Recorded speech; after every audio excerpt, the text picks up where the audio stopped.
Hello दोस्तों, मैं हूं सुदीपन रॉय और मेडिसिनसैट.कॉम के एक नया फ्रेश वीडियो में आप सबका स्वागत है। इस वीडियो को स्टार्ट करने से पहले आप लोगों को जान लेना चाहिए कि इस वीडियो में हम लोग जिस मेडिसिन के बारे में बात करेंगे वो सिर्फ एजुकेशनल पर्पस के लिए बनाया गया है। कोई भी मेडिसिन या फिर हेल्थ केयर प्रोडक्ट को इस्तेमाल करने से पहले आप लोगों को अपने डॉक्टर के साथ कंसल्ट करना बहुत ज्यादा जरूरी है। तो आज के वीडियो में हम लोग बात करेंगे एक बहुत ही इंपॉर्टेंट मेडिसिन के बारे में।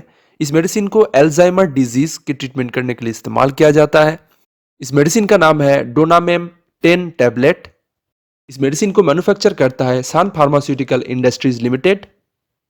तो इस मेडिसिन के बारे में जानने से पहले चलिए हम लोग थोड़ा बहुत अल्जाइमर डिजीज के बारे में भी जान लेते हैं। अल्जाइमर डिजीज एक तरह का न्यूरोलॉजिकल बीमारी है जिसके कारण मस्तिष्क की कोशिकाएं मरने लगता है। ये बीमारी दिन ब दिन बढ़ता है और जिसके कारण मस्तिष्क सिकुड़ जाता है। अल्जाइमर डिजीज के कारण डिमेंशिया मतलब कि मन भ्रम दिखाई देता है और ये बीमारी होने से व्यक्ति का सोच, सामाजिक व्यवहार और स्वतंत्र रूप से काम करने का क्षमता दिन ब दिन बिगड़ने लगता है। उसके साथ साथ इस बीमारी में गंभीर रूप से मेमोरी लॉस मतलब कि स्मृति हानि होने लगता है, जिसके कारण किसी भी रेगुलर एक्टिविटी को भूल जाने का एक टेंडेंसी दिखाई देता है और व्यक्ति अवसाद, उदासीन होने लगता है और समाज से दूरी बनाने लगता है। उसके मिजाज में चिड़चिड़ापन, घबराहट, आक्रामकता, आवारागर्द, कुछ खो गया है ऐसा सोच आना जैसे प्रॉब्लम दिखाई दे सकता है।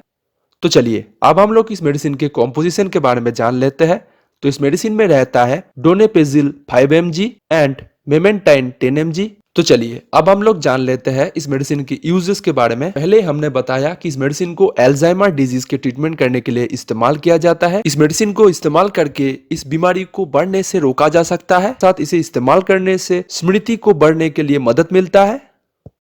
तो चलिए अब हम लोग जान लेते हैं मेडिसिन कैसे काम करता है उसके बारे में। इस मेडिसिन में डोनेपेजिल और मेमेंटाइन नाम का दो ड्रग रहता है। वो के ब्रेन में मतलब कि मस्तिष्क में एसिटाइल कोलिन नाम का एक न्यूरोट्रांसमीटर होता है, मतलब कि एक तरह का केमिकल होता है। ये हम लोगों की उत्तेजना, स्मृति और सीखने की प्रवृत्ति और सामाजिक व्यवहार को नॉर्मली चलने के लिए बहुत ही ज्यादा महत्वपूर्ण भूमिका निभाता है। इस बीमारी के कारण इस केमिकल का सिंथेसिस ब्रेन में बहुत ही ज्यादा कम हो जाता है, इसलिए इस केमिकल का अवेलेबिलिटी ब्रेन में बहुत ही ज्यादा कम होने लगता है। लेकिन इस मेडिसिन में स्थित डोनेपेजिल नाम का ड्रग उस केमिकल को विजारित होने से रोकता है और एसिटाइल कोलिनेस्टेरेज नाम का एक एंजाइम होता है, उसे रोककर ब्रेन में इस केमिकल का लेवल नॉर्मल होने लगता है। उसके साथ साथ ब्रेन में ग्लूटामेट नाम का भी एक न्यूरोट्रांसमीटर होता है जो कि NMDA नाम का एक रिसेप्टर होता है, उसे एक्टिवेट करने के लिए मदद करता है। और ये NMDA रिसेप्टर सीखने और स्मृति को बनाए रखने के लिए बहुत ही ज्यादा महत्वपूर्ण भूमिका निभाता है। लेकिन ग्लूटामेट जाके NMDA रिसेप्टर को एक्टिवेट कर देता है और ये एक्टिवेशन बहुत ही ज्यादा हो जाने से ये मस्तिष्क की कोशिकाओं को डैमेज होने लगता है। तब इस मेडिसिन में स्थित मेमेंटाइन नाम का जो ड्रग होता है वो जाके NMDA रिसेप्टर को आंशिक रूप से रोक लेता है और जिसके कारण ये रिसेप्टर पूरा बंद नहीं होता, इसलिए रिसेप्टर अच्छे से काम कर पाता है और स्मृति और सीखने वाला जो क्षमता होता है उसे भी बरकरार रख पाता है और ब्रेन नर्व सेल डैमेज भी नहीं होता। इस तरह से ये दोनों ड्रग मिलकर इस मेडिसिन को बहुत ही ज्यादा इंपॉर्टेंट बना देता है और इस तरह से ये मेडिसिन अल्जाइमर डिजीज में बहुत ही अच्छे से काम कर पाता है। तो चलिए अब हम लोग जान लेते हैं इस मेडिसिन के साइड इफेक्ट्स के बारे में। इस मेडिसिन को इस्तेमाल करने से सांसों की कमी, जी मिचलाना या फिर उल्टी आ जाना, हेलुसिनेशंस, आंखों में धुंधलीपन महसूस होना, चक्कर आना या फिर नींद आ जाना, दिल की अनियमित धड़कन, वजन घट जाना जैसे प्रॉब्लम दिखाई दे सकता है।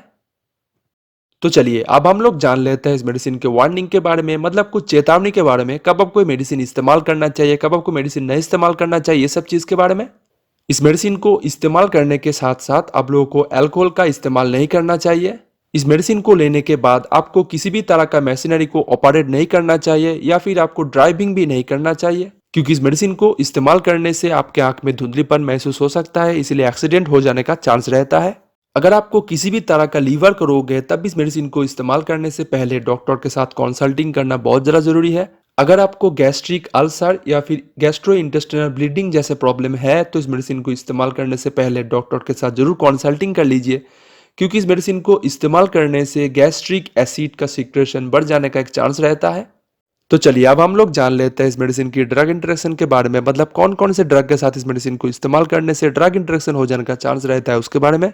ट्रेमाडोल नाम का ड्रग के साथ इस मेडिसिन को इस्तेमाल करने से ड्रग इंटरेक्शन हो जाने का चांस रहता है।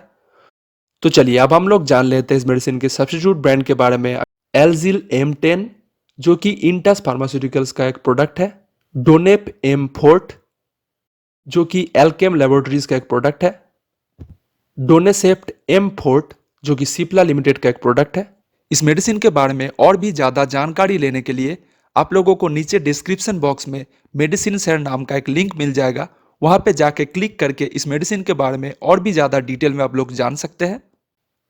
और अल्टीमेटली इस वीडियो को ख़त्म करने से पहले आप लोगों से रिक्वेस्ट है कि इस मेडिसिन को इस्तेमाल करने से पहले अपने डॉक्टर या फिर फार्मासिस्ट के साथ ज़रूर कंसल्ट करें, फिर आप इस मेडिसिन को इस्तेमाल करें। अगर आपको ये वीडियो अच्छा लगा है तो इस वीडियो को लाइक कर सकते हैं। अगर आपके मन में कोई भी क्वेश्चन हो तो वो हमें कमेंट सेक्शन में पूछ सकते हैं। उसके साथ साथ इस वीडियो को शेयर करें उन लोगों के साथ जिसको इस मेडिसिन के बारे में जानकारी लेना जरूरी है। साथ साथ इस चैनल को सब्सक्राइब कर लीजिए ऐसे इंपॉर्टेंट हेल्थ और मेडिसिन रिलेटेड वीडियोस के लिए। Thank you very much for watching. Bye.